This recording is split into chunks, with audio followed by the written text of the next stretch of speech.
할렐루야. 날씨가 굉장히 더워졌습니다. 여름이 굉장히 빨리 왔어요.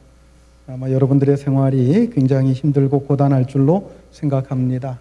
오늘 이 아침에 하나님 앞에 예배하면서 하나님께서 주시는 은혜의 생수가 여러분들의 가슴을 시원하게 적시는 이 아침, 이 주일이 될 수 있기를 주의 이름으로 축원합니다. 우리 옆에 분들하고 같이 인사하십시다. 사랑합니다. 축복합니다. 한 번 더 인사합시다. 은혜의 생수가 넘치시기를 바랍니다.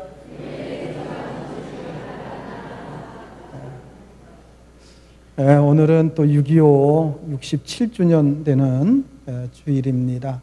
참 우리 민족으로서는 참 가슴 아픈 전쟁의 상처, 아직도 그 상처가 남아있어서 고통당하는 많은 동포들이 있습니다. 그리고 분단된 저 북한 땅에서는 우리 동포들이 또 고통당하고 있는 것을 저희들이 생각을 합니다. 위에서 여러분들 특별히 나라와 민족, 또 이 나라가 북한의 핵 위협 속에 굉장히 심각해요. 우리가 너무 느끼지를 못하는 것 같아요. 오히려 다른 나라에서 더 심각하게 느낀다고 합니다. 우리나라가 고비고비 때마다 하나님의 은혜로 보호받고 하나님의 은혜로 여기까지 왔어요.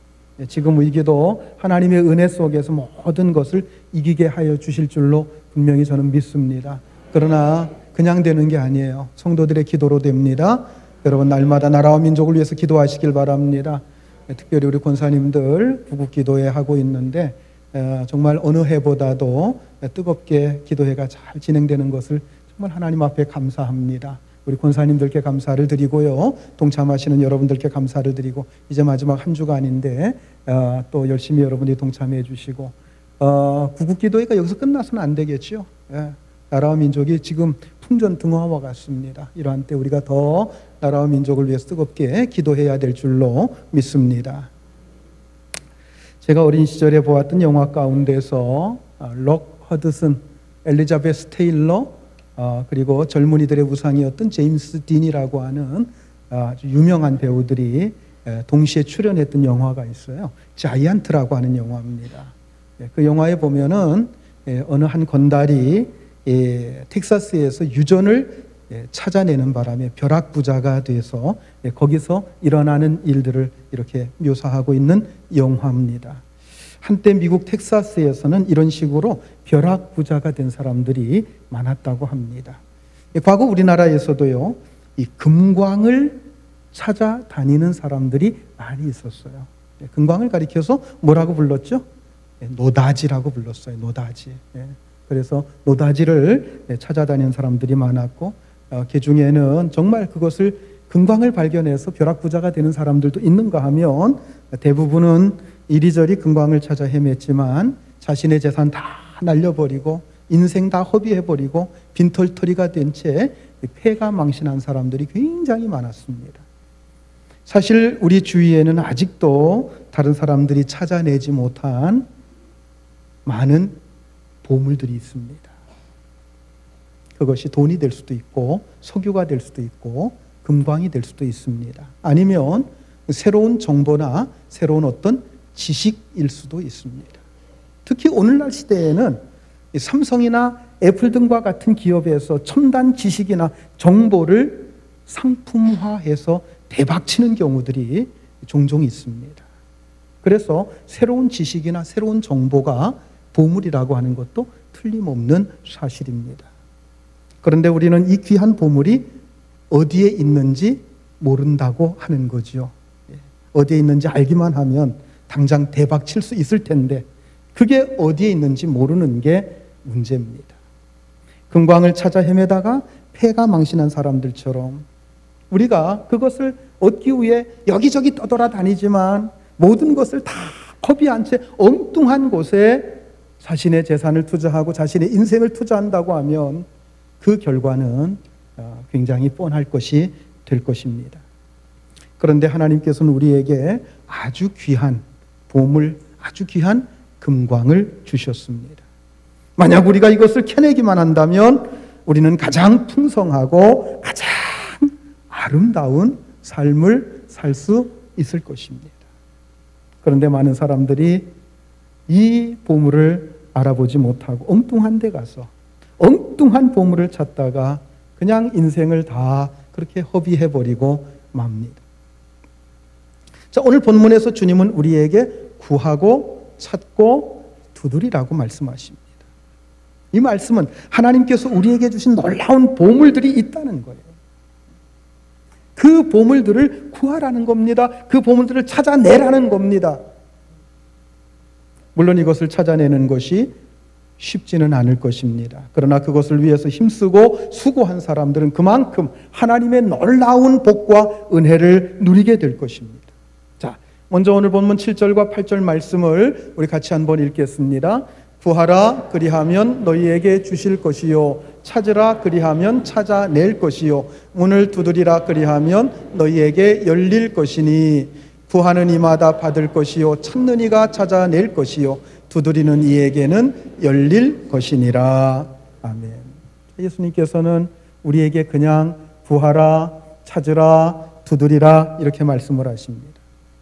그런데 정말 우리에게 중요한 것은 무엇을 구하고 무엇을 찾을 것이며 어떤 문을 두드려야 되는가 하는 문제입니다.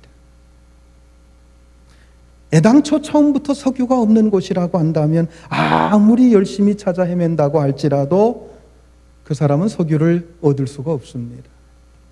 여러분, 금광도 마찬가지입니다.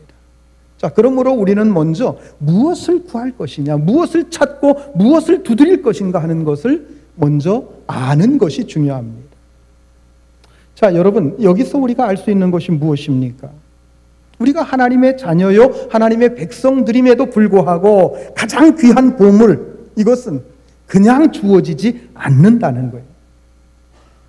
그리고 바로 그것은 우리가 찾아야 될 것들이고 계속해서 우리가 힘쓰고 노력해서 그것을 추구해야 갈 그러한 것들이라고 하는 얘기입니다. 자, 그렇다고 한다면 왜 하나님께서는 우리가 하나님의 자녀들인데도 불구하고 우리에게 가장 귀한 것을 그냥 주시지 않습니까? 왜 우리로 하여금 구하라 찾으라 두드리라고 그렇게 말씀하고 있습니까? 가장 큰 이유는 우리가 이 세상의 보물과 하나님께서 주시고자 하시는 그 보물을 혼동하고 있기 때문입니다. 이 세상 사람들이 보물이라고 생각하는 것들이 어떤 것들입니까? 그것은 다 이 세상에 있는 것들이에요. 예를 들어서 세상의 부귀, 영화, 새로운 정보나 지식 같은 것들, 이러한 것들을 우리는 보물이라고 생각을 합니다. 땅속에 묻혀있는 석유나 금맥은 먼저 찾아낸 사람이 임자입니다. 그리고 남들이 알아내지 못한 어떤 정보나 지식을 한 발 먼저 알아내고 그것을 상품화하면 그야말로 대박 칠 수가 있는 거예요. 그래서 우리는 이 세상에 있는 것을 위해서 열심히 기도합니다. 자, 그러한 것들을 구하고 그러한 것들을 찾고 그러한 것들을 위해서 열심히 두드립니다. 그런데 오늘 본문에서 예수님께서 우리에게 하시는 말씀의 뜻은 이 세상의 것들을 위해서 그렇게 하지 말라고 하는 거예요.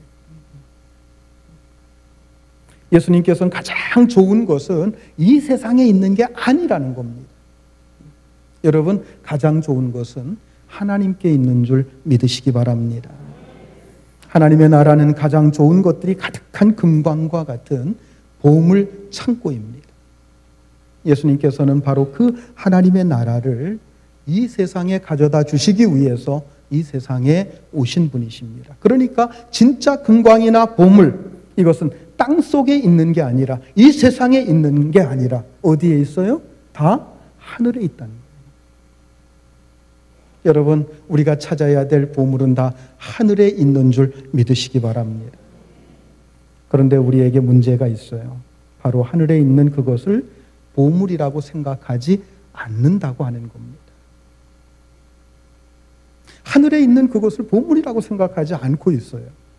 세상 사람들과 똑같이 보물은 이 세상에 있다고 믿고 끊임없이 이 세상의 보물만 찾아다니는 것, 여러분, 이게 문제입니다. 그리고 또 한 가지 문제가 있어요. 설령 하늘에 보물이 가득 있다고 할지라도 우리가 무슨 수로 그것을 가져올 수 있겠는가 하는 것, 이게 우리의 문제입니다. 어떻게 하늘에 있는 별을 따가지고 올 수 있으며 우리가 어떻게 하나님 앞에 가서 거기에 있는 진귀한 보물들을 내 것으로 만들 수 있겠습니까? 그런데 예수님께서는 바로 그것을 위해서 구하고 찾으라고 말씀하고 있습니다. 그것을 위해서 구하라. 그것을 위해서 찾으라. 찾으라고 하는 것은 그것을 위해서 시간을 투자하고 그것을 위해서 몸부림치라고 하는 겁니다. 문을 두드리라고 하는 것은 무슨 뜻입니까? 그것을 찾기 위해 나아가는데 어떤 장애물들이 막 생깁니다. 그럴 때 그 모든 장애물, 그런 것들이 있다고 해서 그 뜻을 꺾지 말고 포기하지 말고 그 장애물을 넘어서서 계속 시도해 보라고 하는 말씀입니다. 여러분, 진정한 보물은 하나님 앞에 있습니다. 이 세상의 보물들은 모두 다 이미테이션이에요. 모조품에 불과한 것입니다. 정말 부유한 자는 하늘에 있는 그 보물을 캐내어서 자기의 것으로 만드는 사람입니다. 자, 그렇다고 한다면 오늘 우리가 하나님의 자녀로서 가장 먼저 하나님께 구해야 되는 바로 그 보물이 어떤 것입니까? 그 보물을 저는 두 가지로 여러분들에게 말씀을 드립니다. 첫째는 따라서 해보시기 바랍니다. 하나님을 아는 지식. 하나님을 아는 지식. 여러분, 하나님을 아는 자체가 보물인 줄 믿으세요. 아주 놀라운 보물입니다. 왜냐하면 하나님 안에 모든 귀한 것과 아름다운 것과 능력이 다 그 속에 들어있기 때문입니다. 여러분, 한번 논리적으로 한번 생각해 보십시오. 석유가 중요합니까? 석유를 만드신 분이 더 중요합니까? 누가 더 중요해요? 만드신 분이 더 중요합니다. 금광이 중요합니까? 그 금을 땅속에다 다 묻어두신 바로 그분이 더 중요합니까? 그분이 더 중요한 거예요. 그것을 만드시고 땅속에 그것을 다 파묻어 놓으신 분이 훨씬 중요하다고 하는 것은 너무도 장명한 사실입니다. 그런데 어리석은 인생들은 이렇게 너무도 자명한 사실을 알지 못한다는 거예요. 그래서 하나님께서 만들어 놓으신 것들만 좋아하지 정말 그것을 만드신 분들, 그 모든 것의 근원이 되시는 그분에 대해서는 관심이 없어요. 예수님께서 오병이어의 기적 등 많은 기적을 베푸시자 바리새인들이 찾아와서 예수님께 표적을 보여달라고 그렇게 요청을 했습니다. 마태복음 12장 38절 39절 같이 봅니다. 그때의 서기관과 바리새인 중 몇 사람이 말하되 선생님이여 우리에게 표적 보여주기를 원하나이다. 예수께서 대답하여 이르시되 악하고 음란한 세대가 표적을 구하나 선지자 요나의 표적밖에는 보일 표적이 없느니라. 예수님께서 수많은 기적들을 베풀어 주십니다. 오병이어의 기적을 베풀어 주십니다. 병자를 일으키십니다. 바리새인들이 찾아와서 하늘의 표적을 우리에게 보여달라. 너희들은 왜 표적에만 관심이 있느냐? 이 표적을 누가 나타냈는가? 왜 그에 대해서는 관심이 없느냐? 왜 나에 대해서는 관심이 없느냐? 말씀하시는 거예요. 자, 이어서 40절, 41절 우리 같이 한번 읽겠습니다. 마태복음 12장 40절, 41절 요나가 밤낮 사흘 동안 큰 물고기 뱃속에 있었던 것 같이 인자도 밤낮 사흘 동안 땅속에 있으리라. 심판 때에 니느웨 사람들이 일어나 이 세대 사람들을 정죄하리니 이는 그들이 요나의 전도를 듣고 회개하였을거니와 요나보다 더 큰 이가 여기 있으며. 내가 보여줄 것은 요나의 표적밖에 없다는 거예요. 요나의 표적이라는 게 뭐죠? 예수님께서 말씀하시는 요나의 표적은 뭐예요? 예수님께서 십자가에 죽으시고 3일 만에 다시 살아나시는 거예요. 부활하시는 거예요. 요나가 물고기 뱃속에 들어가서 밤낮 사흘 동안 그 속에 있다가 나왔습니다. 그 속에 있다 나와서 니느웨 백성들에게 회개하라고 촉구했을 때 니느웨 백성들이 다 회개하고 하나님 앞에 돌아섰어요. 너희가 표적만 구하고 정말 표적의 주인공인 나를 찾지 않는 이 음란한 세대, 너희들에 대해서는 아마 그 니느웨 백성들이 심판하게 될 것이다. 그렇게 말씀하고 있는 겁니다. 이어서 42절에서 말씀합니다. 42절 봅니다. 심판 때에 남방 여왕이 일어나 이 세대 사람들을 정죄하리니 이는 그가 솔로몬의 지혜로운 말을 들으려고 땅끝에서 왔음이거니와 솔로몬보다 더 큰 이가 여기 있느니라. 솔로몬 때의 남방 여왕이 솔로몬에게 찾아와서 그 지혜를 배우고자 했다고 하는 거예요. 사람들은 솔로몬의 그 지혜가 놀랍다는 겁니다. 솔로몬이 가지고 있는 부귀영화를 다 부러워합니다. 그러나 그 지혜가 어디서부터 왔느냐? 그 부귀영화를 누가 줬느냐 하는 거예요. 누가 주셨어요? 하나님께서 주신 거예요. 그 하나님이신 예수님께서 이 땅에 오셨는데 왜 예수님에 대해서 관심이 없느냐 하는 것입니다. 그러므로 이 세상에서 우리 인간에게 가장 귀하면서도 헛되지 않은 게 뭐예요? 그것은 바로 그 하나님을 찾는 일입니다. 그러면 우리가 어디에서 하나님을 알 수 있고 하나님을 찾을 수 있습니까? 어떤 사람은 명상 중에 하나님을 찾을 수 있다고 생각해서 명상에 빠집니다. 어떤 곳에서는 고행을 하라고 합니다. 순례를 하라고 합니다. 봉사를 많이 하라고 합니다. 그리고 어떤 사람은 신비적인 체험을 통해서 하나님을 찾으려고 해요. 그러나 여러분, 이런 방법 가지고서는 하나님을 찾을 수가 없습니다. 사실 이 땅에 있는 수많은 종교나 철학들이 그런 것들을 통해서 진리를 찾고 하나님을 찾을 수 있다고 생각해서 그렇게 가르칩니다마는 여러분, 그 어떤 철학이나 그 어떤 종교도 하나님 앞으로 인도해주는 종교나 철학은 없습니다. 그렇다고 한다면 여러분, 우리가 어떻게 하나님을 만날 수 있습니까? 하나님의 말씀인 성경을 통해서 하나님을 만날 수 있는 줄 여러분 믿으시기 바랍니다. 자, 하나님은 계시의 하나님이세요.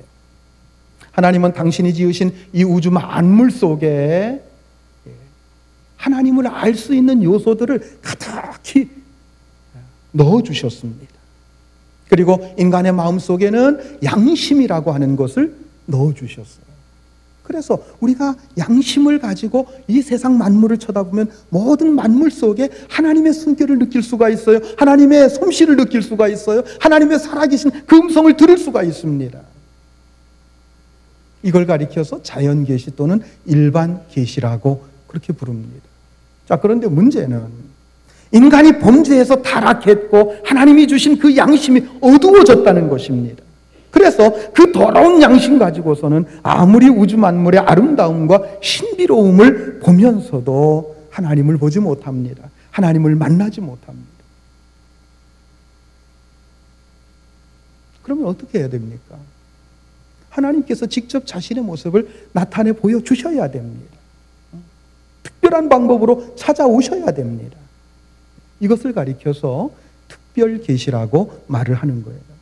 하나님께서 노아를 찾아오시고 하나님께서 아브라함을 찾아오시고 모세를 찾아오시고 여러 선지자들을 찾아오셔서 하나님의 뜻을 전해주시는 것, 여러분 이것을 우리가 특별 계시라고 말합니다. 그리고 율법이나 성막 등을 통해서 하나님의 뜻을 깨우쳐 주시거나 이스라엘 가운데 임재하시는 것도 역시 특별 계시에 속하는 것입니다.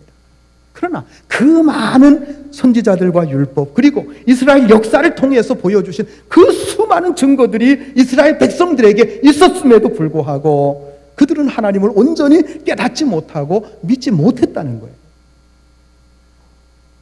오히려 그들은 우상 숭배하면서 끊임없이 하나님을 배반하며 살았던 것입니다.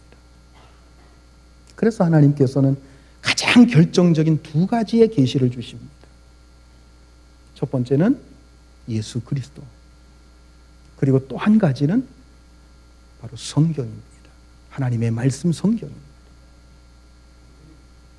하나님께서는 우리를 너무너무 사랑하시기 때문에 우리에게 주신 이 가장 큰 계시, 이 두 가지를 우리에게 주셨습니다.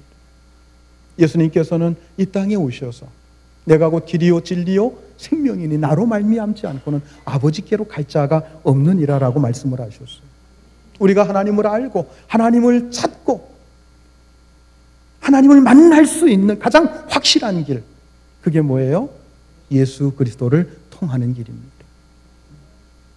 그리고 또 한 가지, 우리가 하나님을 알고 찾고 만날 수 있는 또 하나의 길이 있어요. 그게 뭐예요? 하나님의 말씀인 성경이라는 것입니다.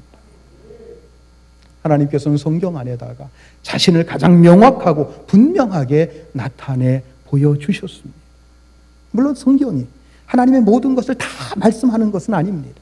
그러나 이 성경이야말로 우리가 하나님을 가장 풍성하게 그리고 가장 명확하게 알 수 있는 길이라고 하는 사실을 여러분 분명히 믿으시기 바랍니다.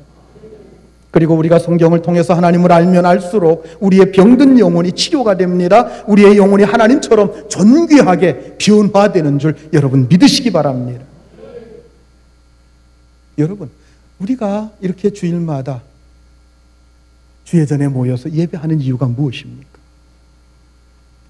하나님의 말씀을 통해서 하나님을 알고 하나님을 만나기 위해서입니다. 우리가 그것을 위해서 우리가 이렇게 교회에 모이는 거예요. 여러분, 교회는 하나님의 지식을 캐내는 금광 입구와 같은 곳입니다. 그런데 어떤 사람들은요, 금광 입구까지 와서 과부들과 그냥 안부나 묻고 그렇게 인사치레나 하고 그냥 그렇게 돌아가는 사람들이 많아요.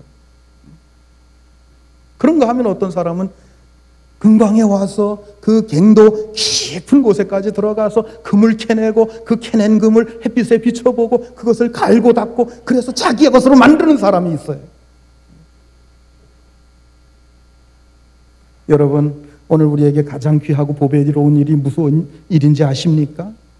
하나님의 말씀을 깊이 탐구해 들어가서 그 속에 있는 모든 보화를 캐내는 거예요. 우리는 모두 다 진리의 보화를 캐내는 광부들입니다. 우리는 성경 안에 나오는 진리 하나하나 캐내서 그것을 햇빛에 비춰보고 그것을 갈고 닦고 그 속에서 감격하고 그것을 자신의 것으로 만들어내야 됩니다.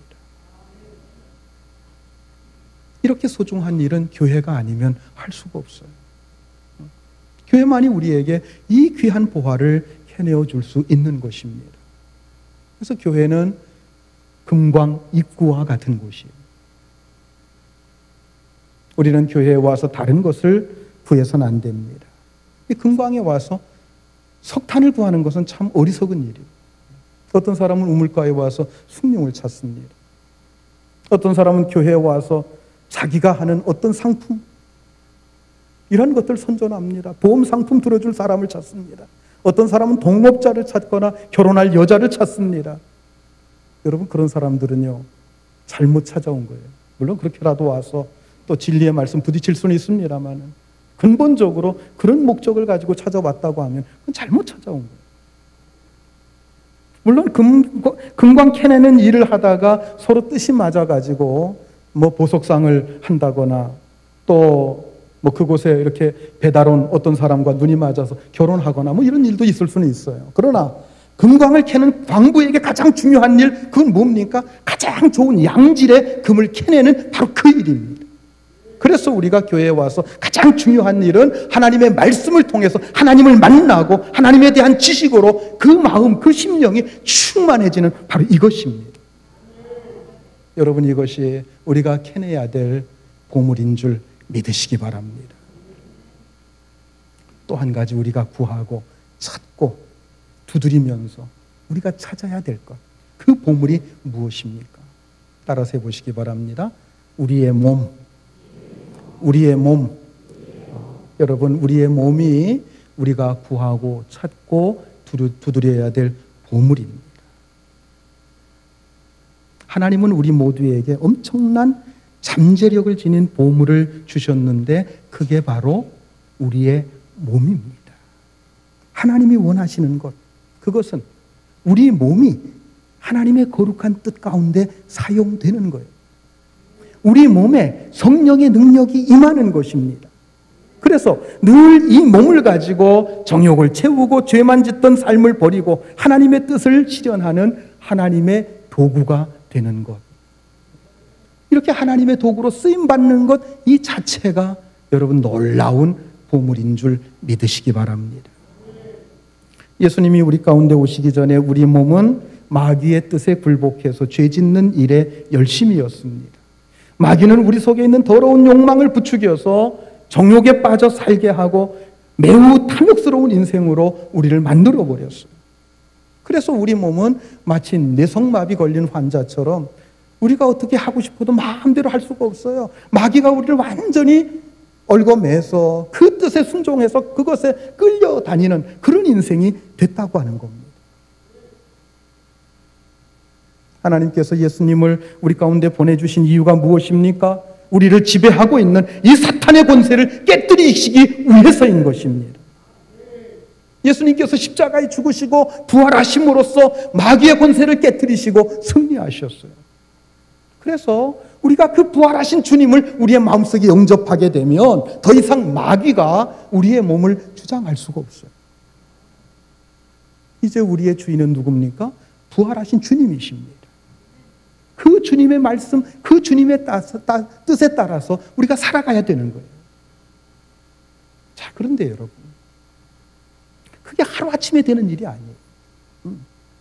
왜냐하면 우리는 너무나 오랜 세월 동안 마귀의 속박, 마귀의 지배 속에서 마귀의 종로로 타면서 그것이 습관화된 채 그렇게 살아왔거든요. 여러분, 그 습관이 하루아침에 고쳐집니까? 여러분들이 어떤 나쁜 습관이 있어요. 예. 여러분, 이 술이나 담배 이렇게 중독된 사람들이 있잖아요. 그 끊는 일이 쉬운 일입니까? 쉽지가 않아요. 굉장히 어렵습니다. 하루아침에 삶의 방식을 바꾸는 게 그렇게 쉬운 일이 아닙니다. 그래서 우리 몸을 주님께 순종하고 굴복하는 것을 우리는 배워야 됩니다. 수없이 넘어지고 실패해도 울면서 우리는 구하고 찾고 두드리면서 그걸 만들어내야 되는 거예요. 그렇게 노력하게 되면 우리는 조금씩 우리 몸이 주님께 순종하게 되는 것을 우리는 느끼게 되는 거예요. 그러다가 어느 순간 성령의 능력이 임할 때 갑자기 우리 속에서 더러운 욕망들이 사라지면서 주의 은혜가 가득히 우리에 부어지는 것을 우리는 체험하게 됩니다. 할렐루야. 눈에서는 한없이 눈물이 막 흘러내리는데 우리의 가슴 속에서는 벅찬 감격과 함께 기쁨이 샘솟듯이 솟아납니다. 모든 근심, 걱정, 염려가 사라집니다. 아무것도 두렵지 않습니다. 언제나 하나님께서 나와 함께 하신다고 하는 이런 놀라운 확신 같은 것이 내 마음속에 찾아오게 됩니다.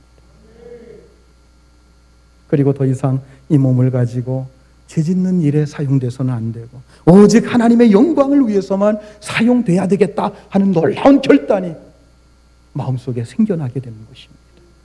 여러분, 이걸 가리켜서 따라서 해보시기 바랍니다. 성령의 기름 부으심. 이걸 가리켜서 성령의 기름 부으심이라고 말하는 거예요. 예. 여러분들에게 이 성령의 기름 부으심이 있기를 주의 이름으로 축원합니다. 로마서 6장 12절 13절 우리 같이 한번 읽겠습니다. 그러므로 너희는 죄가 너희 죽을 몸을 지배하지 못하게 하여 몸의 사욕에 순종하지 말고 또한 너희 지체를 불의의 무기로 죄에게 내주지 말고 오직 너희 자신을 죽은 자 가운데서 다시 살아난 자 같이 하나님께 드리며 너희 지체를 의의 무기로 하나님께 드리라. 더 이상 우리의 몸이 마귀에 이용당해서 죄 짓는 데 사용되게 해서는 안 된다는 것입니다. 우리의 몸이 하나님의 무기가 되고 하나님의 도구가 되고 하나님의 병기가 되어서 하나님의 뜻을 이루는데 사용돼야 될 줄로 믿으시기 바랍니다. 여러분, 그러기 위해서는 성령의 기름 부으심이 우리에게 필요한 거예요.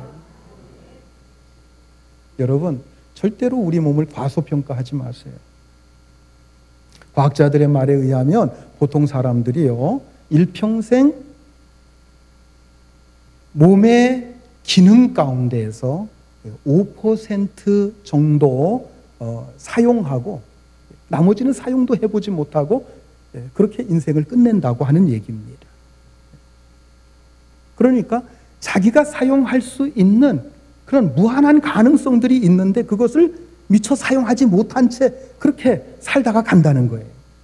사실 운동선수들이나 어떤 특별한 기술을 가진 사람들을 보면서 우리는 사람의 능력이 저렇게까지 할 수 있구나 하는 것을 우리가 보면서 놀랄 때가 많이 있지 않습니까? 무슨 이렇게 텔레비전 그런 프로그램 같은데 스타킹인가요?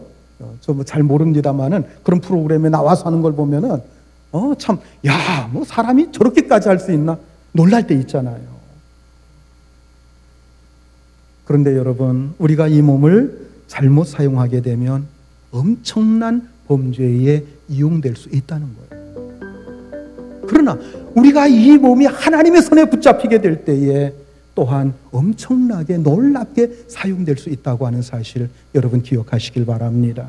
그래서 우리는 하나님의 손에 붙잡혀야 돼요. 성령의 손에 붙잡혀야 됩니다. 여러분 그것을 위해서 기도하시길 바랍니다.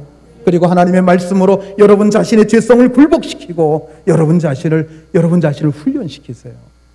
여러분 자신을 훈련시키는 것, 여러분 이것을 위해서 구하고 찾고 두드리라고 하는 겁니다. 그래서 여러분들 삶 속에서 가장 귀한 보물을 캐내는 여러분들이 될 수 있기를 바랍니다. 자, 예수님께서는 가장 귀한 보물들이 다 하나님께 있다고 하면서 그것을 구하고 찾고 두드리라고 하십니다. 그런데 사실 이것이 쉬운 일이 아니에요. 왜냐하면 실제로 세상 사람들이 알아주는 보물들은 다 어디에 있어요? 세상에 다 있기 때문이에요. 그래서 우리가 하늘에 있는 것들, 신령한 것들, 정말 하나님의 도구가 되고 하나님께 쓰임받는 이 놀라운 은혜를 우리가 얻느라고 우리의 시간, 우리의 어떤 이 모든 것들을 다 허비하다 보면 세상에서는 완전히 무능력한 자가 된다고 하는 그런 두려움 속에 빠지게 된다는 거예요. 사실 이게 우리 믿는 자들이 가지는 두려움 가운데 한 가지입니다. 그래서 예수님께서는 한 가지의 비유를 더 들어서 말씀을 해주십니다. 자, 오늘 본문 9절과 10절 말씀 우리 같이 한번 읽습니다. 너희 중에 누가 아들이 떡을 달라 하는데 돌을 주며 생선을 달라 하는데 뱀을 줄 사람이 있겠느냐. 자, 이 비유는 굉장히 충격적입니다. 예, 자식이 배가 고파서 떡을 달라고 하는데 누가 돌멩이 갖다 줄 부모가 어디 있겠느냐. 자식이 생선을 달라고 하는데 뱀을 갖다 줘서 놀라게 만들 그런 부모가 어디 있겠느냐 하는 거예요. 여기서 말하는 뱀은 보양식 뱀을 얘기하는 게 아닙니다. 저도 뱀 굉장히 싫어해요. 산에 이렇게 한번 갈 때에도요, 제일 겁나는 게 뭐냐면 혹시 뱀 만날까 봐. 그리고 한 번 뱀을 만났던 그 길은 절대로 제가 다시 안 갑니다. 그 정도로 뱀을 싫어합니다. 그런 입장에서 생각해 보자고요. 그럴 부모가 어디 있겠느냐 하는 거예요. 만약에 아버지가 정상적이라고 하면 아이가 기대하는 것이 뭔지 알면서도 말도 안 되는 아주 나쁜 것을 주어서 정말 저 사람 우리 아버지 맞아? 이런 생각을, 이런 두려움을 갖게 하지는 않는다는 겁니다. 자, 그래서 예수님께서는 본문 11절에서 이렇게 말씀하십니다. 11절 봅니다. 너희가 악한 자라도 좋은 것으로 자식에게 줄 알거든 하물며 하늘에 계신 너희 아버지께서 구하는 자에게 좋은 것으로 주시지 않겠느냐. 너희가 악한 자라도 하는 말은 모든 아버지가 다 악하다는 그런 말이 아닙니다. 대개의 아버지는 다 선합니다. 자식에 대해서는 지극합니다. 그러나 사실 아버지도 온전하지 못할 때가 참 많습니다. 예를 들어서 아버지라고 해도 아이들이 지금 정확하게 뭔가를 필요로 하는지 모를 때가 굉장히 많다는 거예요. 그리고 어떤 때는 약속을 해놓고도 그걸 지키지 못해서 아이의 기대를 아주 실망시키는 경우들도 많다는 겁니다. 그러나 하늘에 계신 우리 아버지는 여러분 절대 그런 분이 아니신 줄 믿으시기 바랍니다. 우리의 필요를 가장 정확하게 알고 계시고 우리의 기대를 절대 실망시키지 않는 분이시라고 하는 사실입니다. 여러분, 여기서 우리가 알아야 될 것이 무엇입니까? 하나님께서는 우리의 필요를 가장 정확하게 알고 계신다는 사실이에요. 그래서 우리가 잘못된 것을 구하면 하나님께서 들어주시지 않아요. 아무리 때를 써도 들어주시지 않습니다. 우리가 이 세상에 있는 것을 목표로 삼고 그것을 위해서 구하면 하나님 들어주십니까? 안 들어주셔요. 그 대신 하나님의 말씀, 하나님의 뜻이 있는 곳으로 우리를 이렇게 밀어붙이십니다. 열심히 세상 것을 구했는데 나중에 보니까 세상 것은 다 없어지고 하나님의 말씀 가운데 내가 들어와 있는 것을 발견하게 된다는 거예요. 여러분, 이것이 바로 우리를 향하신 하나님의 뜻이라고 하는 겁니다. 때로 하나님은 이 세상의 것들을 빼앗아 가심으로써 우리로 하여금 하나님의 말씀을 더 굳게 붙잡도록 만드시는 경우도 굉장히 많습니다. 그런 면에서 저는 그런 경험을 너무너무 많이 했어요. 적어도 하나님의 일을 하는데 이런 정도는 필요합니다. 하나님, 이거 정도는 허락해 주세요 하고 기도하는데 하나님 허락해 주지 않습니다. 오직 하나님 말씀만 의지하게 하시고 하나님만 붙잡게 하십니다. 처음에는 하나님께 얼마나 섭섭했는지 몰라요. 그러나 그런 경험이 여러 차례 반복이 되니까 이제는 조금씩 하나님의 마음을 읽기 시작합니다.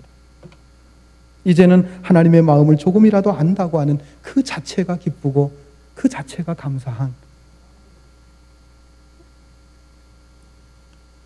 여러분, 아마 이런 일들이 웬만큼 신앙생활 하신 분들, 기도하시는 분들에게는 이런 경험들이 거의 다 있으실 줄로 생각합니다. 대개 오늘 이 본문을 하나님께 기도하는 것으로 해석하는 경우가 참 많습니다. 무엇을 얻기 위해서 열심히 구해라. 잘 안 되면 열심히 무엇을 찾듯이 더 세게 기도해라. 그래도 안 되면 주님의 옷자락이라도 붙잡고 늘어지듯이 그렇게 기도하라고 하는 뜻으로 해석을 합니다. 물론 그것이 잘못된 해석은 아닙니다. 그러나 이 말씀은 바로 앞에 나오는 영적 분별력과 연결되는 말씀인 것을 우리가 간과해서는 안 됩니다. 영적으로 혼탁한 시대나 영적으로 무엇이 하나님의 뜻인지 몰라서 헤매는 성도들은 하나님의 뜻을 구하고 찾고 두드려야 된다 하는 거예요. 말씀이나 기도를 통해서 하나님께 물어보고 영적인 지혜를 얻으라고 하는 것입니다. 그리고 그 영적인 지혜를 얻기 위해서 더 힘쓰고 애쓰라고 하는 거예요. 여러분, 하나님은 신실하신 우리 아버지이십니다. 하나님의 뜻을 구하고 찾는 사람들에게 비참한 삶을 허락하지 않으세요. 그러므로 하나님의 말씀 안에서 나를 향한 하나님의 뜻이 무엇인지 우리가 먼저 구하고 찾아야 됩니다. 그리고 그것을 찾았으면 우리가 몸으로 그것을 실천해야 됩니다. 그러면 여러분들의 심령 속에서 샘솟듯이 솟아나는 그 놀라운 하나님의 능력을 여러분들이 경험하게 될 것입니다. 그것을 경험하고 나면은요, 여러분들의 삶은 정말 독수리 날개치며 올라가듯이 그렇게 놀랍게 힘차게 여러분 올라가게 될 줄로 믿으시기 바랍니다. 기도하시겠습니다. 우리 시간 같이 한번 말씀을 생각하시면서 기도하겠습니다. 우리가 구할 참된 보화는 이 세상에 있는 게 아니에요. 우리는 너무나도 이 세상에 있는 것들을 너무나도 많이 구하고